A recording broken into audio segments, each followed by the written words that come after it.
Relax, George told me I only had 10 minutes. He was very direct about it. It wasn't even funny.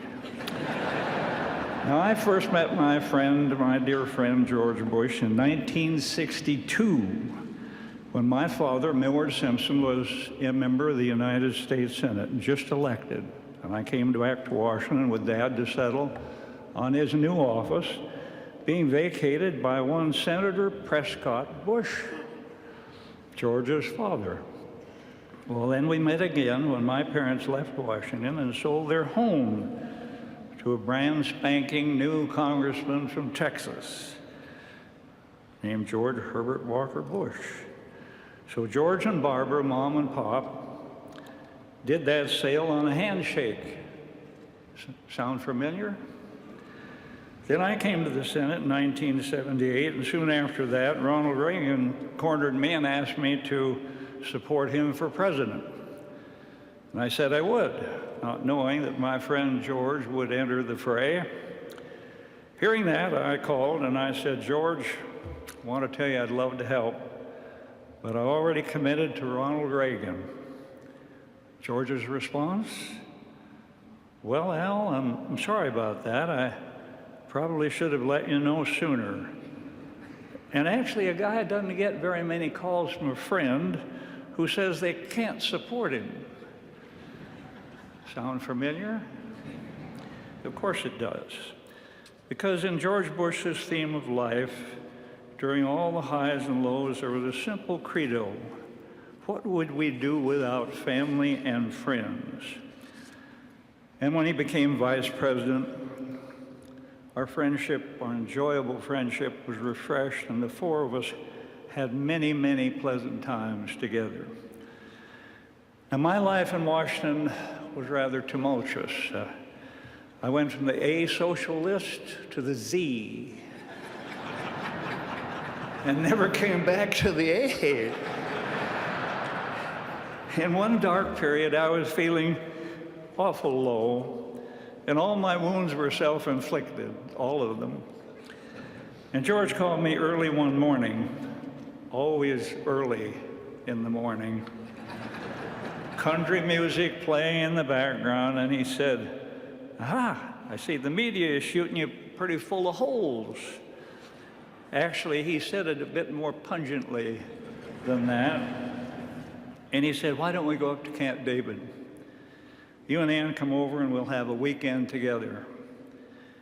At that time, his popularity rating was 93%. Mine was 0.93%. And so off we went. The media, of course, all gathered as we headed to Marine One. And George said, "Now wave to your pals over there in the media, Al." And they didn't wave back. So next morning, he's ratting through all the papers in the U.S., and he looks up and he said, "Aha, here's the one I've been looking for."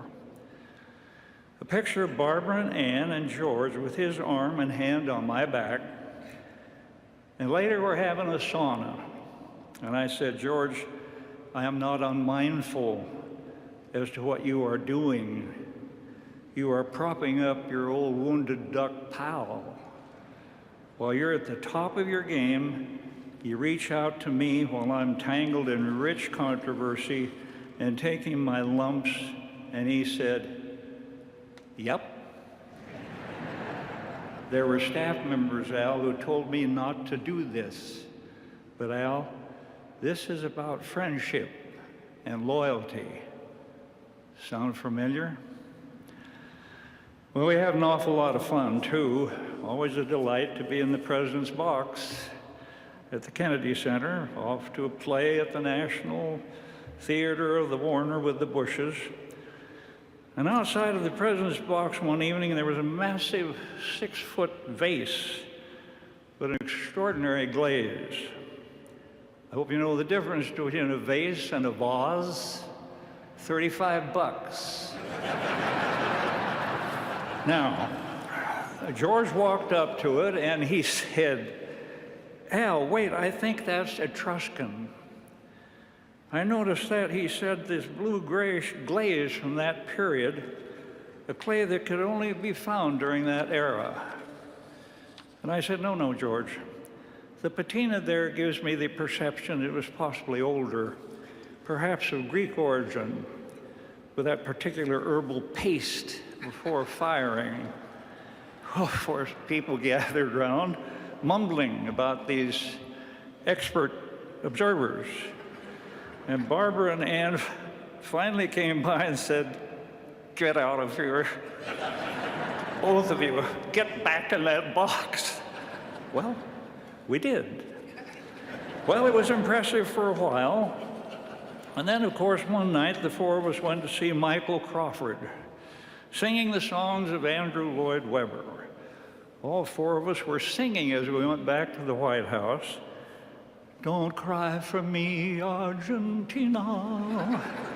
And tidbits from Phantom of the Opera and other magic of Webber.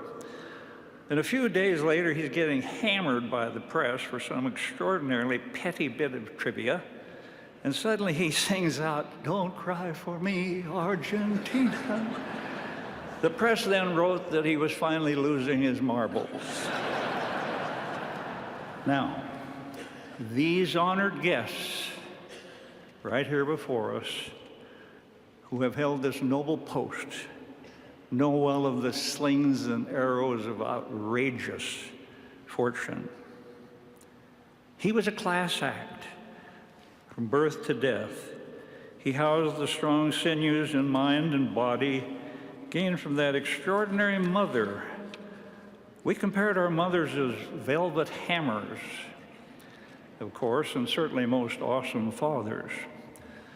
The history books will and are treating him most fairly, while uncovering some other powerful traits: his great competitiveness, his raw courage, and his self-discipline. Recall the Andrews Air Base conclave, where congressional participants drafted a remarkable bill that dealt with two-year budgeting, entitlement reform, comprehensive and catastrophic health care, Social Security solvency, and much more. But it required a critical ingredient called revenue, translated into the word taxes, translated into the words, read my lips. And the group went to George and said, look, we can get this package done, but we must have some revenue. And he said, I'll never forget, he said, what I've said on that subject sure puts a hell of a lot of heat on me. And then they all said, yes, but we can get it done, and it will be bipartisan. And George said, okay, go for it, but it will be a real punch in the gut. Bob Dole, then, a loyal warrior for George, took it back to the Senate, and we won a very strong bipartisan vote. And went over to the House, where his own party turned on him. Surely one of the main factors assuring his return to private life. But he often said, when the really tough choices come, it's the country, not me. It's not about Democrats or Republicans. It's for our country that I fought for. And he was a man of such great humility. Those who travel the high road of humility in Washington, D.C. are not bothered by heavy traffic. And he had a very serious flaw, known by all close to it. He loved a good joke, the richer the better, and he'd throw his head back and give that great laugh, but he never, ever could remember a punchline. And I mean never. So the punchline for George Herbert Walker Bush is this: you would have wanted him on your side. He never lost his sense of humor. Humor is the universal solvent against the abrasive elements of life. That's what humor is. He never hated anyone. He knew what his mother and my mother always knew: Hatred corrodes the container it's carried in. The most decent and honorable person I ever met was my friend George Bush, one of nature's noblemen. His epitaph, perhaps just a single letter, the letter L for loyalty. It coursed through his blood. Loyalty to his country, loyalty to his family, loyalty to his friends, loyalty to the institutions of government, and always, always, always a friend to his friends. None of us were ready for this day. We mourn his loss from our own lives and what he was to each of us. That is so personal, so intimate, so down inside. It would have been so much easier to celebrate his life with him here, but he is gone, irrevocably gone. So now we have loosed our grip upon him, but we shall always retain his memory in our hearts.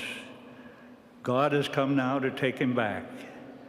We all knew on one unknown day he would return to his God. Now we give him up. We commend him to your loving hands. Thank you for him. God rest his soul.